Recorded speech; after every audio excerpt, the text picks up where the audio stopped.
जय चौराई माता की। आज आम्ही श्रावण महिना चालू आहे, सहपरिवार मिळून बाहेर फिरायचा प्लॅन केला। तर आज सोमटणे फाटा येथील दुसरी ट्रेकिंग। मागच्या संडेला आम्ही घोरडेश्वरला गेलो होतो। ह्या संडेला आम्ही चौराई देवीच्या इकडे वरती पहा, वरती दाखवा कॅमेरामॅन।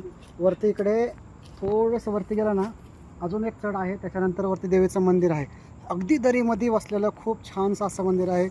देवीची स्वयंभू मूर्ती आहे, जी अगदी वरतून पिंपळा झाड निघालेलं आहे आणि खाली दगडातून कोरीव जसं कोरून काम केलं तसं अगदी स्वयंभू मूर्ती आहे।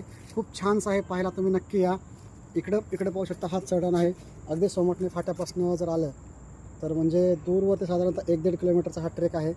चढण्यासाठी थोडंसं अवघड, कसं खूप असं म्हणजे काही हार्ड नाही आहे, पण थोडंसं अवघड आहे। आणि इकडच्या बाजूला जुना एक्सप्रेसवे आहे, पलीकडे दाखवा, जुना एक्सप्रेस आहे तिकडं आता इकडे। आणि मागच्या बाजूला नवीन एक्सप्रेसवे हायवे। मध्ये जो आहे सोमटणे फाट्याच्या वरती खूप छानसा असं डोंगर आहे, पूर्ण जंगलानं दाट आहे। त्यामधून चालायचा अप्रतिम छानसा असा अनुभव येतो।